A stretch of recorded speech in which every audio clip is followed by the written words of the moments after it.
Hello from the Big South Network studio. I'm Mark Bryant, and we have a very special presentation for you now as we get to meet the new commissioner of the Big South Conference, Sherika Montgomery. Sherika, welcome back, I should say. Yes, thank you so much, Mark. It is definitely a homecoming, to say the least, and one that I'm extremely excited about. Well, you said homecoming, indeed. You were a student athlete at Gardner-Webb. Correct. You spent several years working on the Big South staff. You even worked at a member. You had a stop at Winthrop as well. So what does it mean to you to be only the fourth commissioner in Big South Conference history? You know, to say that it means the world, Mark, both personally and professionally, I think it's an understatement.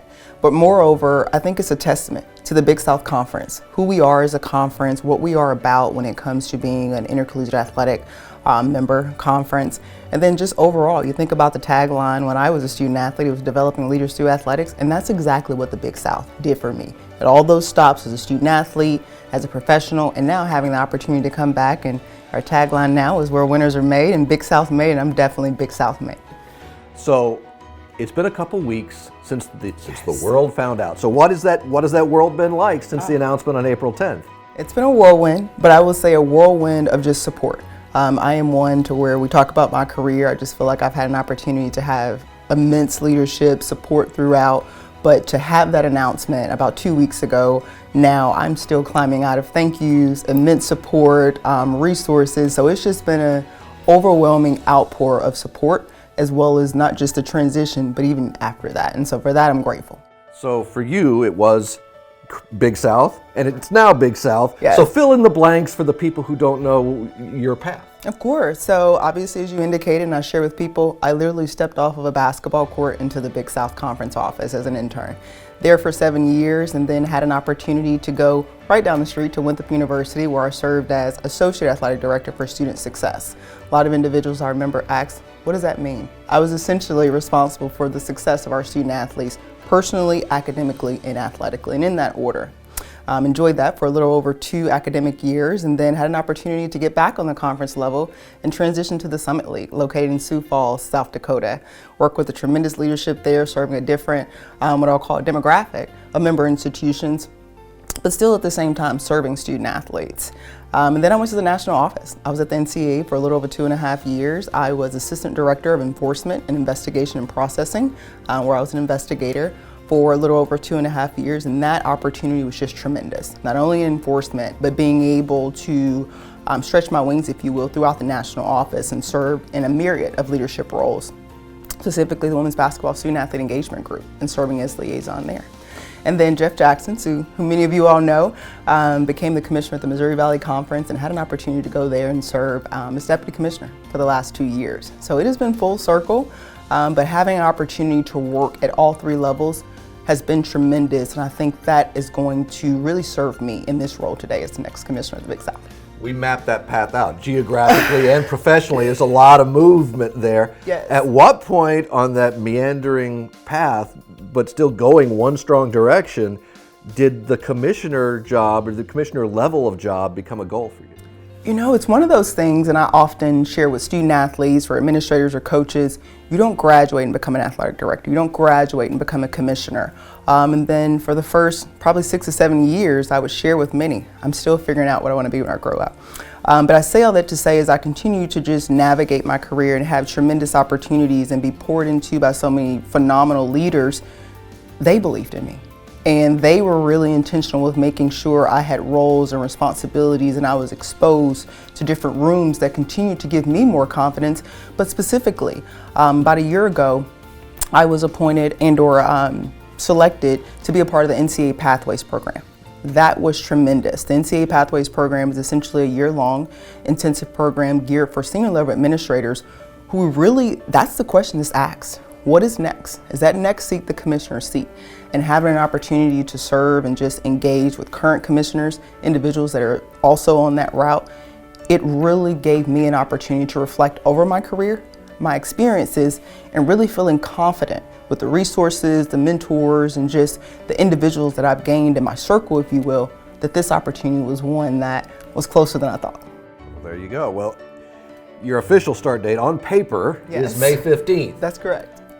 paper lies all the time. You're already starting in some ways. What are you doing now that's leading you into that? Yes, and I think that just goes back to tremendous leadership here, as well as the search committee and the president of the conference, Dr. Dundee Costin. With me starting on May 15th, Jeff being supportive, I've actually had an opportunity to engage in governance meetings. Obviously, we're preparing for spring meetings, and so one of the meetings I'd be remiss if I didn't mention, but we had a call with our SAC presidents, every president from every institution.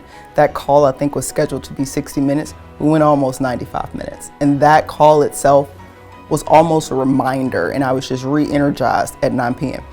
Re-energized with just the extreme opportunity that I have to really serve, as I always indicate, the next generation of Big South leaders. So having an opportunity to engage with our ADs, SWAs, FARs, and as I indicated, several governance meetings, but that was one that was particularly special for me. Well, I'm not going to hold you too hard to this or pin you down, but what would you say are three main Big South Conference related issues, items, tasks that are front and center for you from day one? Of course, and I appreciate that about not holding me to it. I'm one that a lot of listening. You know, obviously I've had an opportunity to be here in the conference, both the conference office and then the membership, but also being very cognizant and aware that the landscape of intercollegiate athletics has changed just tremendously in the last 3, 5, 8 years. That being said, in preparing for this opportunity and also staying abreast of the Big South and its continued success, there are several things on the forefront that I know that we, members here as well as our membership, will focus on, and one is going to be a home of our men's and women's basketball championship. That is something that our administrators will be working with in the next few months to really make sure we determine that. So our basketball championship and finding a home, not only short term but long term, will be a focus. I'm also thinking about, just like many other conferences in the country, membership. Membership is always at the forefront in terms of we are in a very good position. We have a very great assembly of esteemed member institutions, but making sure that we continue to evaluate, elevate, while at the same time making sure we continue to stay stable in our membership. So that is also going to be a focus as well. And then lastly, coming off the NCAA Board of Directors meetings on yesterday, when we think about the myriad of things that are going on the national level, the holistic student athlete model. What does that really look like for our Big South member institutions, and how is that really going to look like in implementation form?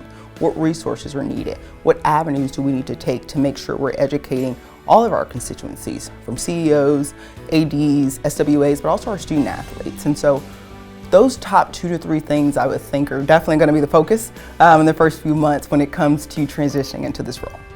So let's talk about those first few months, because you said a lot of it's going to be listening, and there's obviously going to be a lot of meetings, but maybe you don't need as much acclimation because you are familiar with the environment. But what are you trying to do in those first few months? What do you envision?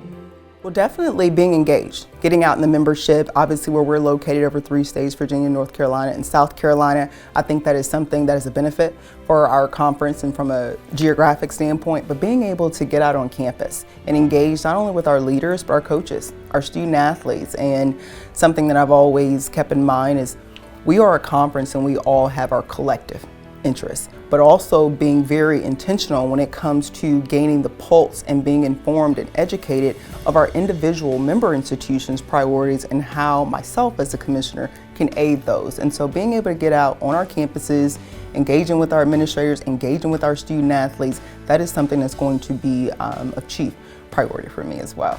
So, and it may dovetail with your last answer, but what are you looking forward to most this first year in a new position, in a familiar place, but in a new role? What are you looking forward to? What excites you? What are your goals for that first year? I would say what excites me most is really having an opportunity to come back and serve a conference, member institutions that, while I've had an opportunity to do it on many levels at the national level, obviously is near and dear to my heart.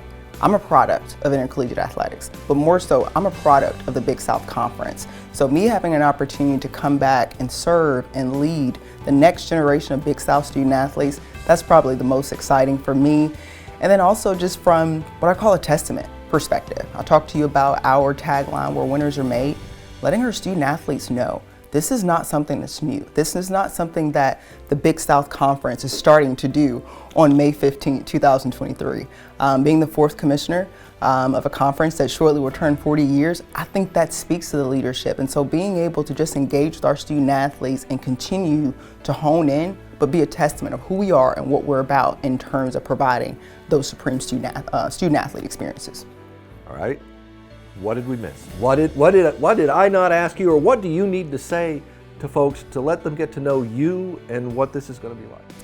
Well, Mark, as always, I think you covered it very well, but I think more than anything, knowing that, we can talk a lot about 30 days, 60 days, 90 days, the first year, but this is something that it's a long stretch for me. And so looking forward to just continuing to be able to engage with multiple constituencies, not only our campuses and our administrators, but our fans and constituencies, and just continuing to build the Big South brand and really tell that story. I think the last thing I'll allude to is when we think about intercollegiate athletics, there are a myriad of challenges that we're currently facing, not only as a conference, but as an association, as an enterprise. And the Big South Conference being one of 32 conferences, we have a responsibility to continue to pour into the overall experiences of our student athletes and the enterprise. And that is something that I'm also extremely excited about, and to continue to tell the Big South story. Sherika Montgomery, incoming commissioner of the Big you. South Conference. Our pleasure having you here. Thank you so much for a preview of what's to come. And thank you for watching. Have a good day from the Big South Network Studio.